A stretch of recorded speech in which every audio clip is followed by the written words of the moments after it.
أهلا بكم أصدقائي طلاب الصف الثالث الإعدادي لغات. بنبدأ مع بعض النهاردة دراسة منهجنا للترم الثاني، وهنبدأ مع بعض يونت 6. معكم مستر محمد سيف. درسنا أو اليونت بتاعتنا عنوانها Sounds Amazing. Let's go. والعنوان درس الريدنج بتاعنا اسطنبول a city of two continents، مدينة اسطنبول مدينة القارتين. نبدأ بقراءة الفوكاب. ambition ambition يعني طموح. a strong desire to be successful. aspect يعني شكل or feature خاصية. aspiration دافع أو رغبة. a strong desire to achieve something، طبعا دي اختصار، high or great. آه، player يعني يدوي أو يزعق. ال definition sound loudly. capture يعني يأسر حد. و equal seize. clog يعني يسد أو ينسد. fill up. conquer يعني يقهر أو يتغلب على. طبعا المينينج هنا overcome. dazzle يعني يخطف الأبصار. المينينج impress others greatly with one's skill، إن أنا أبهر الآخرين بمهارة شخص ما. descend معناها go down، طبعا المعنى بالعربي خطأ. descend معناها يهبط أو ينزل. feeble يعني واهن أو ضعيف. physically weak يعني ضعيف بدنيا. irreparable يعني لا يمكن إصلاحه. impossible to mend. irresistible يعني لا يقاوم أو جذاب. attractive and impossible to ignore. irreversible يعني لا يسترجع. impossible to change. murmur يعني همهم أو يدمدم، يتكلم بصوت واطي يعني. speak quietly. prominent يعني ملحوظ. noticeable. rise يعني يرفع أو يزيد equal increase. splendor عظمة أو روعة. great and impressive beauty. startle يعني يندهش. frighten or surprise يعني يندهش من الخوف أو من المفاجأة. travelogue يعني كتاب رحلات في صور يعني. a piece of writing about travelogue. vibrant يعني حيوي أو مثير. full of life and energy أو equal exciting. responsible والأوبزيت، طبعا الأوبزيت بتاعتها irresponsible معناها مسؤول أو غير مسؤول. الأوبزيت having the duty of dealing with something or somebody، طبعا كلمة اختصار. rational والأوبزيت irrational يعني عقلاني، والأوبزيت غير عقلاني. having reason or understanding. regular والأوبزيت طبعا irregular غير منتظم ومنتظم. أو العكس طبعا. having over and over again at the same time، حاجة بتحصل بانتظام مرة بعد مرة. relevant والأوبزيت irrelevant يعني ذو علاقة أو ذات صلة، أو طبعا الأوبزيت ملوش علاقة. relating to a subject in an appropriate way، بطريقة مناسبة. irreplaceable طبعا غير قابل للاستبدال. impossible to replace.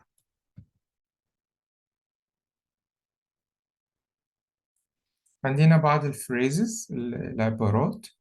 side by side يعني جنبا إلى جنب next to something else. for my liking معناها على ذوقي أو على حسب رغبتي for my taste.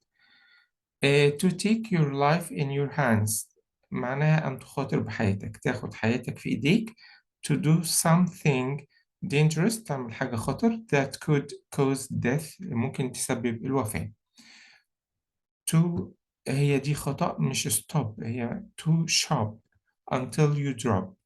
وطبعا برضو كمان الترجمة العربية فيها خطأ، أن تتوقف عن الشراء، شراء مش الشيء، بعد التعب الشديد. طبعا ال definition in English هو الصح. to spend a lot of time in the mall تقضي وقت كتير في المركز التسوق. choosing and buying lots of things تختار وتشتري حاجات كتير until you are too exhausted to go on لحد ما تبقى منهك مش قادر تكمل. يبقى to shop until you drop. rush hour اللي هو طبعا ساعة الذروة، يقول لنا the time early in the morning وقت الصباح when people are traveling to work والناس رايحة شغلها and the time in the evening وقت المساء when they are going home again وهم راجعين البيت. دي بتبقى rush hour يعني ساعة الذروة. الأكتر وقت بيكون المرور مزدحم فيه. طبعا ده درسنا، خلونا نسمعه مع بعض. وللأسف الدرس نفسه فيه بعض الفوكاب كتير ما مش جات في الكلمات واحنا بنقراها. أنا هبقى أوقف وأقول بعض الكلمات المهمة اللي لازم نبقى عارفينها. نبدأ نسمع. Unit 6, pages 62 and 63. Reading. Karen Rivers, winner of the Young Travel Writer Award, gives her personal view of a city to which she is a frequent visitor. Istanbul, a city of 2 continents. At the eastern end of Europe, where it is separated from Asia by a short, narrow channel of water, there is a vast and fascinating city. On either side of the Bosphorus stands Istanbul, the largest city in Turkey and one of the largest cities in the world, sometimes called the Paris of the East. طبعا هنا بيوصف لنا مكان اسطنبول اللي هي جزء أو مدينة في تركيا، أشهر طبعا وأكبر مدينة تقريبا في تركيا. And the city of the 7 hills, this vibrant city where ancient and modern stand side by side, has for centuries been known as a crossing point where east meets west. طبعا هو بيقول لنا إنها المدينة دي لها كذا اسم، يعني بتسمى أحيانا باريس الشرق ومدينة السبع تلال. طبعا هي مدينة vibrant حيوية ونشيطة، وطبعا بتجمع ما بين ال ancient and modern الحداثة والقدمية. So narrow is the Bosphorus that it seems more like a river running through a great city. Take a boat trip along it and you'll see houses, cafes, hotels and restaurants crowding down to the water's edge on either side of you. You would never guess that the 2 suspension bridges spanning the channel link 2 continents.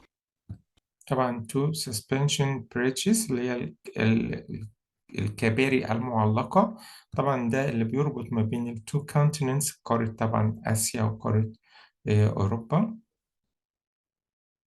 You would never guess that the Bosphorus connects 2 great seas, the Black Sea and the Aegean. The European side is the older part. طبعا القناة دي بتربط ما بين البحرين اللي هو طبعا البحر الأسود وبحر إيجيان.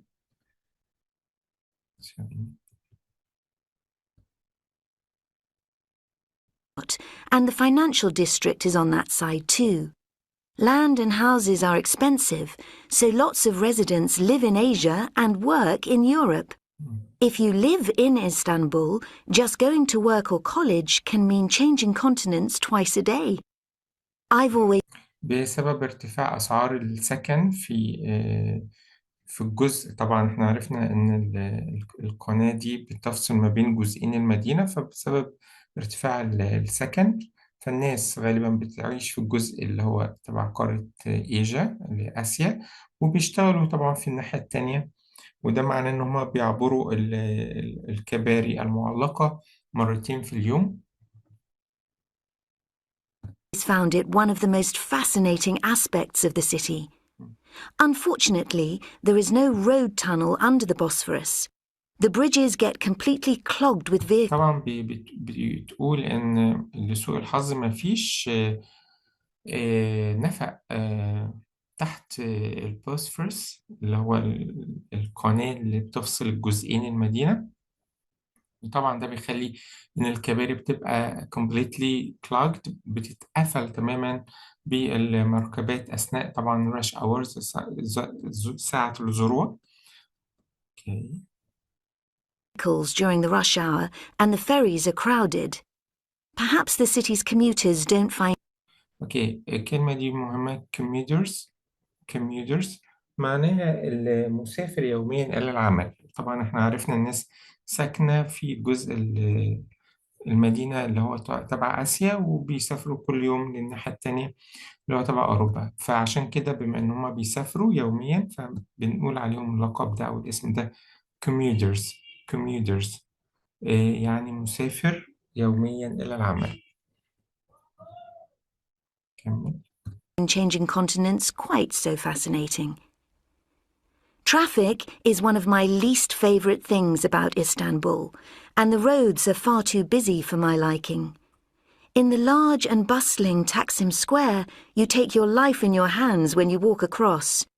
Cars approach طبعا بيوصف لنا تاكسيم سكوير ده مكان بيبقى مزدحم جدا، وبيقول لنا إن أنت عشان تعبر الميدان ده أنت بتخاطر بحياتك طبعا.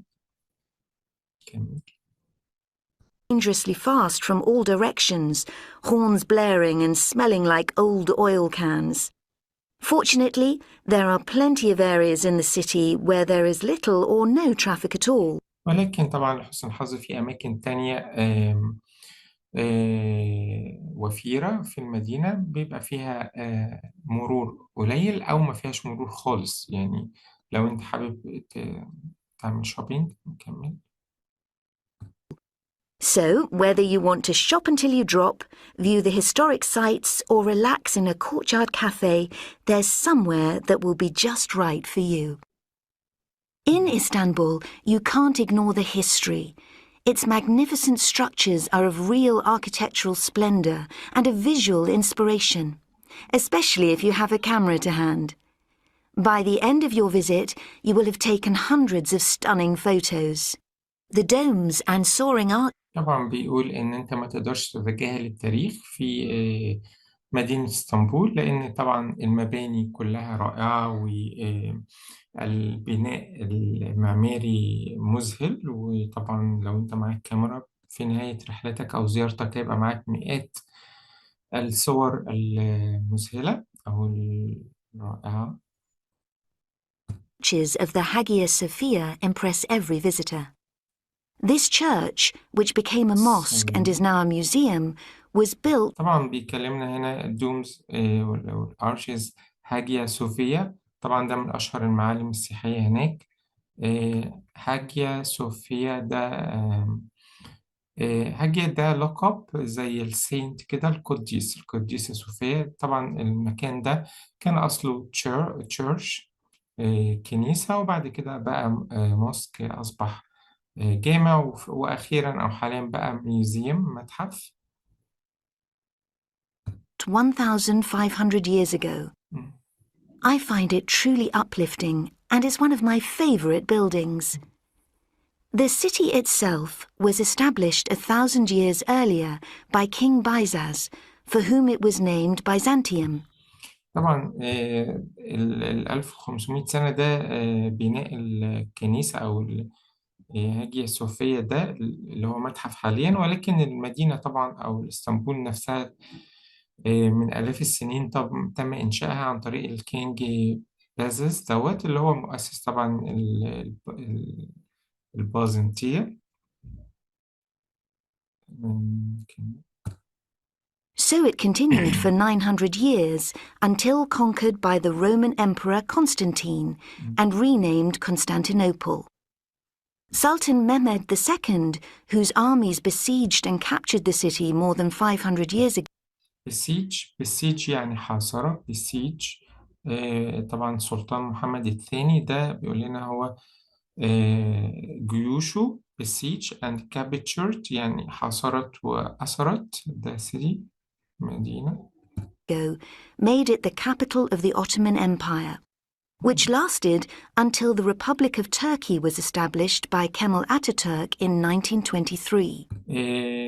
طبعا Republic of Turkey اللي هي جمهورية تركيا حاليا واللي تأسست عن طريق كمال أتاتورك في السنة ديت. The city became known by its old name of Istanbul. Ankara, which is in central Turkey, became the capital of the new republic. أنقرة أصبحت العاصمة. With such a long and varied history of empire, power and ambition, it is not surprising that Istanbul has such a wealth of palaces, churches, mosques, towers and fortresses with which to dazzle any visitor. The most well-known, the Topkapi Palace, the Hagia Sophia and the Sultan Ahmed Mosque are all close to each other in the old part of the city, so you can visit them all in a day. History may be all around you in Istanbul, but one of the best things about the city today is its modern outlook. The average age of its population. طبعا التاريخ حواليك في كل مكان وكل الأماكن الأثرية دي موجودة في الجزء القديم من العاصمة، ولكن طبعا بيقول لنا إن المدينة today it's modern outlook لها مظهر خارجي حديث، وبيقول لنا كمان الافريج ايج المتوسط عمر population للمدينة هو 23 يعني متوسط عمر الناس أو سكان المدينة 23 سنة. ده معناه إن المدينة تقريبا سكانها كلهم شباب. Is 23, so it's a city of young people with ideas and aspirations. It has a new modern art museum and hosts an annual international film festival, music and opera festivals, ballet and theatre. During the long hot summer, the city's many cafes and restaurants are cool oases in which to meet and chat. They still buzz with life on winter days when one of Istanbul's frequent fogs descends or a heavy snowfall covers the streets. For anyone whose passion is لنا إن المدينة طبعا في الصيف بتبقى مزدحمة جدا بالناس وكل الأماكن الكافيهات والمطاعم وكل الحاجات دي. حتى في الشتاء برضو بتبقى مش قليلة يعني أو الزحام فيها مش قليل. نكمل. shopping, Istiklal Avenue has everything you could want to buy and more. This 3-kilometer pedestrianized street pedestrian يعني المشاة، الناس اللي هم بيمشوا على رجليهم. pedestrianized street هنا بقت pedestrianized street اللي هو شارع مخصص للمشاة، هنا أصبحت صفة لستريت. وهنا بيكلمنا عن استقلال افنيو، ده شارع كده هناك بتقدر تشتري فيه كل حاجة، وهو طوله حوالي 3 كيلومتر، وطبعا هو الشارع بقى مخصص للمشاة بس، وده بيجذب ملايين الزوار. is said to attract 1 million visitors a day, but I'm not fond of it. لكنه مش مغرم International بالمكان ده. brands are rather too prominent. My favorite place to shop and eat out is the Grand Bazaar. It's the oldest مش بيحب هو الاستقلال افنيو ده، ولكن المكان المفضل عنده اللي هو جراند بازار. طبعا ده شكله كده من كلمة بازار يبقى حاجة قديمة زي خان خليل عندنا كده. covered market in the world. To me, it's irresistible, like a giant Aladdin's cave, beautiful and full of treasures. That's not a bad way to describe the whole city. There's something wonderful round every corner. If you get the chance, go and see for yourself. طبعا بعد الوصف ده بيقول لنا لو انت عندك فرصة انك تروح يبقى اكيد لازم تروح وتشوف بنفسك. اكيد كلنا بنتمنى نزور اسطنبول. طيب الجزء ده هيبقى في الهوم وورك هنحله. لما نتقابل في اللايف سيشن هنتشيك your answers. البيج اللي بعدها كمان لحد هنا أعتقد آخرنا هنا. وبكده خلص درسنا النهاردة، أتمنى يكون كان سهل. ما تنساش تشترك في القناة وتفعل زر الجرس وتعمل شير للفيديوهات. كان معكم مستر محمد سيف، أشوفكم فيديو قادم ودرس جديد إن شاء الله. سلام.